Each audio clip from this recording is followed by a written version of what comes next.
Olá, como vai você? Cada vez melhor? E que dia é hoje? Hoje é o primeiro dia da minha nova vida.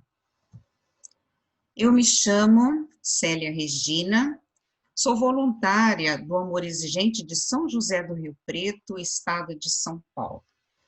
E é um prazer muito grande participar desse curso de formação do Educaê, em que trabalha os encontros, trabalha os princípios do amor exigente em 15 encontros. Vamos agora fazer a nossa oração da serenidade, que é um momento em que nós nos sentimos que não estamos sozinhos. Eu seguro a minha mão na sua, uno meu coração ao seu, para que, juntos, possamos fazer aquilo que sozinho eu não consigo. Concedei-me, Senhor, a serenidade necessária para aceitar as coisas que eu não posso modificar, coragem para modificar aquelas que posso e sabedoria para distinguir umas das outras, força, fé e alegria. E neste nosso momento de espiritualidade, é sempre bom a gente lembrar que não importa a crença, não importa a religião, o importante é que este momento sempre nos ajuda com um significado novo para a nossa existência.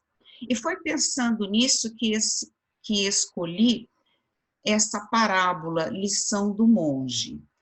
Conta-se, né, que um monge, muito admirado pelo trabalho dele, pela forma como ele agia, um dia ele convidou um jovem noviço para evangelizar com ele. No dia seguinte, saíram bem cedo e, à tardezinha, quando voltaram, o jovem noviço falou para o mestre que estava triste porque ele percebeu que não haviam levado a palavra de Deus a ninguém. Foi então que o monge lhe disse: nós evangelizamos mais do que com palavras. Ajudamos uma donzela na taberna que estava sendo importunada, ajudamos uma garotinha que estava perdida na rua, ajudamos uma senhora doente na cama.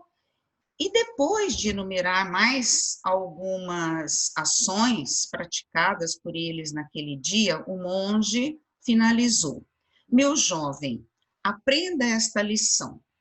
As palavras movem, mas as ações arrastam.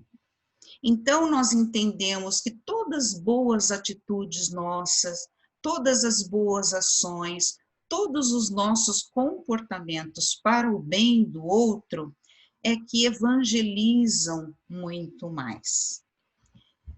Neste nosso encontro, nós vamos fazer reflexões, considerações sobre o sexto princípio básico do amor exigente, e que é comportamento, né? E que tem como tema central o comportamento dos pais afeta os filhos e o comportamento dos filhos afeta os pais. E o fato de um comportamento influenciar o outro, nós chamamos isso de princípio influenciador. Em primeiro lugar, vamos ver o comportamento dos pais influenciando o comportamento dos filhos, não é? Vejamos, a força do exemplo não pode ser subestimada e ela se apresenta nos comportamentos mais simples do cotidiano. Vamos considerar o primeiro exemplo aqui.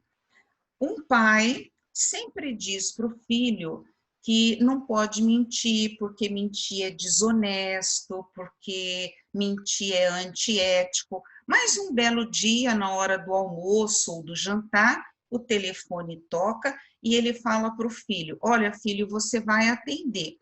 E se for comigo, você fala que eu não estou. Então, vejamos só, o que vocês acham que o filho introjetou? As várias vezes que o pai falou que não era para mentir, ou esse exemplo dado pelo comportamento do pai, o comportamento negativo. Então, com certeza, muito mais esse exemplo negativo do pai é que influenciou o filho. A gente pode até citar outros exemplos. Fumar, por exemplo, é um comportamento que, na maioria das vezes, é aprendido em casa. É claro que o filho pode aprender com outros adultos, outras pessoas na rua, com os amigos, mas, né, pode, com certeza, também parte de casa. E os pais, pelo menos, ficam tranquilos, né, se for o caso de o filho aprender em outro lugar, eles ficam tranquilos porque não foram eles que deram esse exemplo negativo. Outro exemplo é agressividade, violência, também na maioria das vezes são comportamentos inadequados aprendidos em casa. Por outro lado, os pais também são influenciados pelo comportamento dos filhos, né? Então, vejam o primeiro exemplo. Filhos ansiosos, agressivos, violentos, tornam seus pais descontrolados, infelizes, assustados. Eu cito aqui um exemplo meu, né? Por causa de um familiar dependente químico, ele era muito agressivo, muito violento, e isso afetou o comportamento de todo mundo em casa. Então, eu era essa mãe violenta, eu era essa mãe descontrolada, assustada, não é? Um exemplo 2, pais fragilizados cedem mais facilmente às manipulações do filho. Então, a gente pode citar o seguinte exemplo. Vamos imaginar que os pais não se entendem muito bem em casa, ou se o filho tem um comportamento inadequado, o pai fala de uma forma, a mãe fala de outra forma, e o filho se aproveita da fragilidade do relacionamento dos dois e acaba jogando um contra o outro e acaba manipulando o mais frágil deles e conseguindo aquilo que quer. Portanto, este princípio trata da influência dos comportamentos na interação das pessoas nos grupos sociais e familiares. E para uma interação sociável de qualidade, é preciso optar por comportamentos positivos e saudáveis, seja em casa entre pais e filhos, seja no trabalho, na relação com os parceiros, seja na escola entre educadores e educandos, não é? Como posso começar a mudar e a melhorar os meus comportamentos? Em primeiro lugar, falar menos e agir mais. Por exemplo, se uma mãe fala todos os dias para o filho arrumar seu quarto, né, arrumar sua cama, e isso nunca acontece, o filho nunca faz, um dia ela vai ter que parar de falar, ela vai ter que agir. Então, vamos supor que ela não fale nada e ela escolhe não fazer o almoço. Quando o filho chega para almoçar, não tem o almoço pronto, aí então ela vai explicar. Você vê, filho, como é difícil quando a gente não consegue ter a cooperação do outro, né? Então, com certeza, o filho vai aprender muito mais a partir deste momento do que tantas as vezes a mãe tem falado. 2, mudar comportamentos inadequados. Então, vamos supor, se eu grito muito, se eu rodo a baiana, né? Eu vou ter que arrumar mecanismos de eu parar de gritar, né? De eu parar de rodar a baiana. E isso é muito importante. Nós podemos mudar comportamentos com as nossas metas semanais, não é? 3, ter consciência de que a imagem que temos de nós e do outro é mutável. Podemos mudá-la a partir de objetivos e metas a que nos propusermos, né? Então, vejamos só, se eu com metas, né, toda semana atingindo metas, eu começo a mudar o meu comportamento, eu tenho que ter consciência que a outra pessoa, que o outro também pode mudar, né? E isso é importante para os relacionamentos. 4, cumprir promessas e metas. Se eu prometo que eu vou tirar o celular do filho por 2 dias, uma semana, eu não posso no dia seguinte ele pegar o celular e fazer vista grossas. Eu preciso cumprir a promessa, né? Porque senão eu fico desacreditada diante do filho. Se eu cumprir uma promessa em fazer, em não gritar, por exemplo, eu preciso cumprir, porque senão eu mesma não acredito em mim, né? Cada vez vai ficando mais difícil. E o nosso sexto princípio ético é relacionar-se fraternalmente com os membros do grupo a que pertence. Isolar alguém, seja quem for, é prejudicial para todos, especialmente para nós mesmos. Essa atitude pode destruir relacionamentos e até obras. Isso significa que, eticamente, nós precisamos aprender desde pequenos, e isso é tarefa dos adultos, seja dos pais, sejam dos educadores na escola, né? Nós precisamos desde pequenos aprender que não se pode excluir. Para bons relacionamentos, nós temos que incluir as pessoas nas mais diversas situações, né? E nesse nosso encontro, quais as orientações para trabalhar o sexto princípio do amor exigente? Em primeiro lugar, nós precisamos qual é o objetivo central que está relacionado ao sexto princípio básico, que é comportamento. É levar o participante a exercer comportamentos positivos para uma interação social com qualidade. Isso significa que, em primeiro lugar, o participante vai colocar em prática as orientações sobre o princípio em questão para si mesmo, né? Para ele poder ter sucesso e influenciar o comportamento do outro. Segundo, quais os conceitos necessários para a prática do princípio, deste sexto princípio? A gente vai falar aqui sobre 4 conceitos: interação, reação e ação e exemplo. Vamos ver, em primeiro lugar, a questão da interação, não é?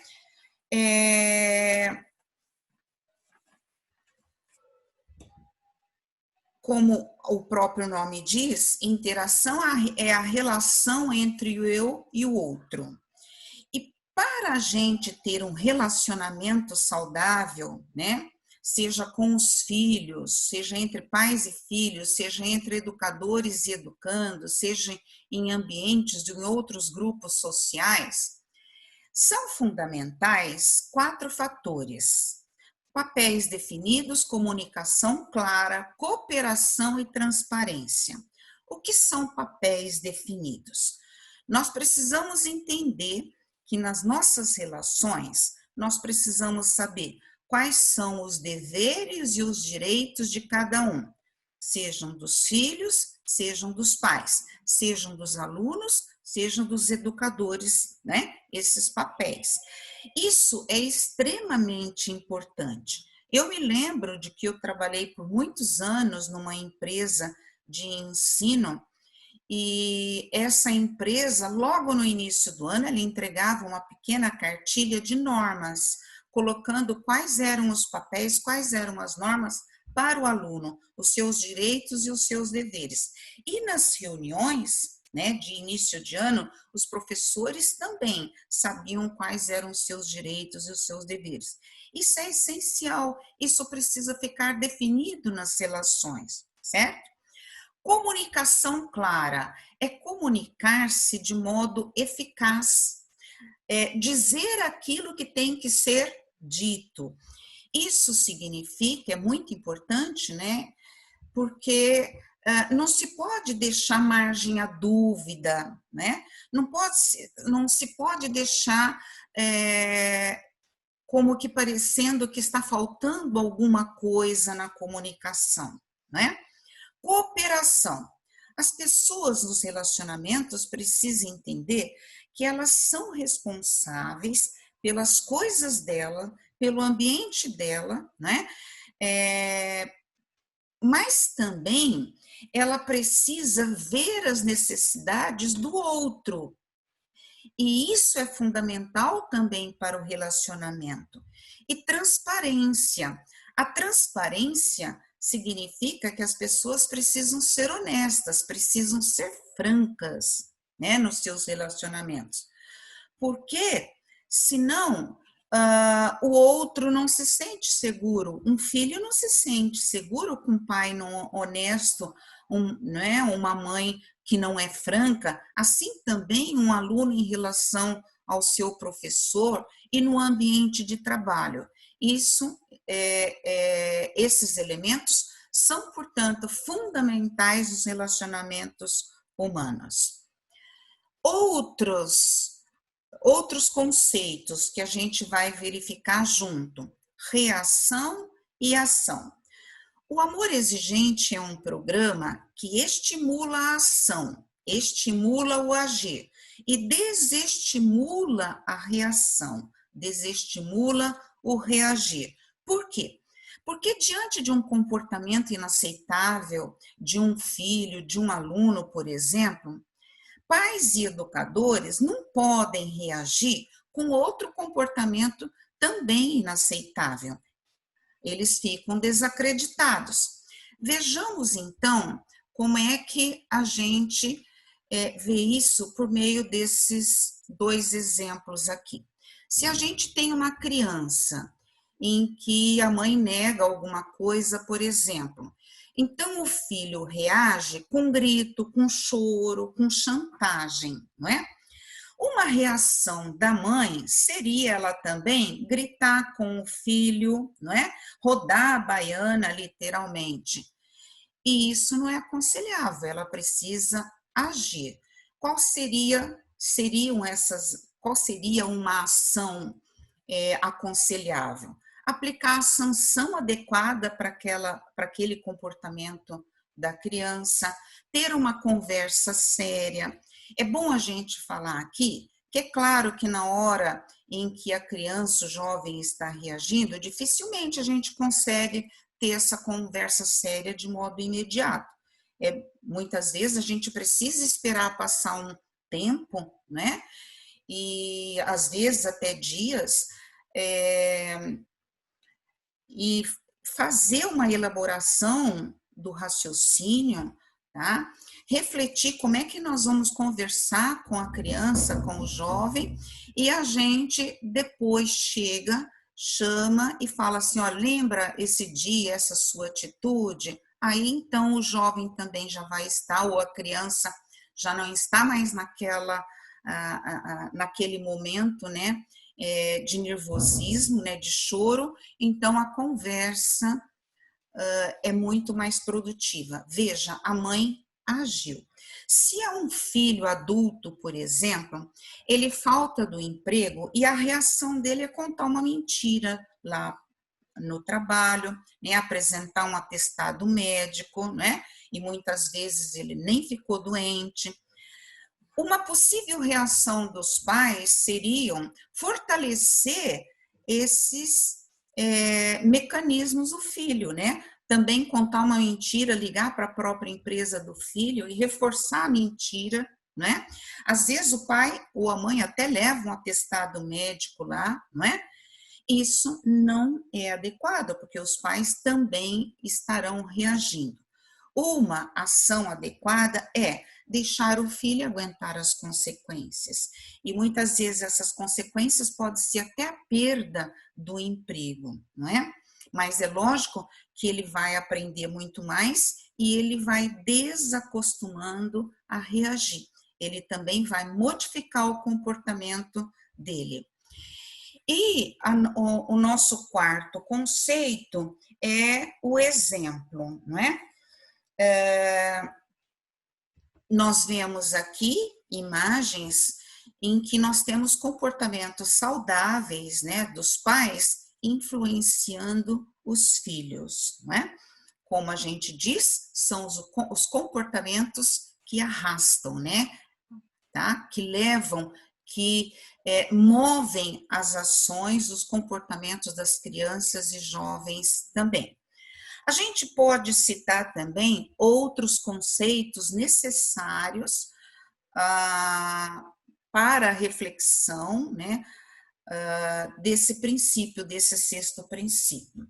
Como, por exemplo, diálogo, equilíbrio, consequências que a gente acabou de verificar, assertividade. A assertividade é aquela nossa competência, capacidade emocional para a gente tomar uma decisão acertada, né, uma posição clara, com segurança. Agora, nós chegamos agora ao momento em que a gente vai partilhar nesse encontro desse nosso curso. É bom sempre a gente lembrar que esse momento da partilha é um momento em que a gente tem a oportunidade de falar sobre as nossas dúvidas, nossas angústias e também partilhar as nossas conquistas, não é? Mas para ajudar, né, a partilhar, a começar a raciocinar, a começar praticar, e esse momento da partilha é muito importante, porque é a parte em que a gente coloca na prática os conceitos e todas as reflexões que a gente faz sobre o princípio. Na nossa apostila do curso, a gente tem várias perguntas. Eu selecionei 3 aqui, tá? Que eu considero bem importantes para apreendermos os elementos centrais desse princípio comportamento. Número 1, é sabido que o exemplo é a melhor forma de ensinar. Partilhe com o grupo os seus bons exemplos e seus efeitos. Se nós falamos que é sempre bom a gente optar por comportamentos saudáveis e comportamentos positivos, na hora da partilha, se as pessoas começam a falar desses seus comportamentos, né, positivos, esses comportamentos saudáveis e das consequências que elas conseguiram a partir disso, é muito importante, né? Isso é motivador para que os outros percebam, né, na reunião ali no grupo, na sala, o quão importante é a prática de exemplos de comportamentos saudáveis. Número 2, o seu comportamento está contribuindo para formar que tipo de família?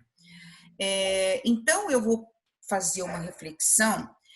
Que comportamentos inadequados eu tenho em casa e que eu preciso começar a parar de reforçar esses comportamentos inadequados? Eu preciso começar a mudar. 3, para você, qual a diferença entre agir sobre as situações e reagir a partir delas? Como conceitos de ação e reação são importantes para os relacionamentos humanos, é importante que não tenha dúvida. E se houve alguma dúvida, né, que ao longo da palestra, ao longo das discussões a gente ainda não entendeu, é uma hora da gente reforçar e da gente complementar aqui na partilha. E no momento da partilha, é o momento também que a gente coloca uma meta individual, semanal, e que a gente deve cumprir, não é? Só que é importante a gente lembrar que ao colocar uma meta, é aconselhável que eu coloque uma meta sempre relacionada com o princípio em questão. Se o sexto princípio é comportamento, eu vou fazer o possível para colocar uma meta em relação a um comportamento inadequado meu. E aprender recursos de como eu posso modificar esses comportamentos inadequados. E para finalizar, eu gostaria aqui de utilizar duas situações básicas que nós vimos durante essa nossa exposição. Em primeiro lugar, a palavra convence, o exemplo arrasta. Então, essas duas frases reforçam de que o mais importante é o exemplo. E por isso mesmo que nós precisamos optar por comportamentos saudáveis, optar por comportamentos positivos. E, por último, finalizando mesmo, é preciso manter-se equilibrado, ser sóbrio para exigir sobriedade e, assim, como dono de sua casa, conduzir sua própria família no rumo certo. Eu preciso ter o equilíbrio suficiente para aplicar em mim mesmo, né? Em mim mesma, esses conceitos, essas reflexões que nós vimos aqui no princípio comportamento, porque só assim eu consigo perceber o outro e fazer com que o outro também se estimule a mudar, né? Isso é fundamental, ok? A gente termina por aqui. Eu desejo a vocês um ótimo curso e tudo de bom para vocês e o meu muito obrigada por participar junto com vocês neste curso. Um abraço muito grande.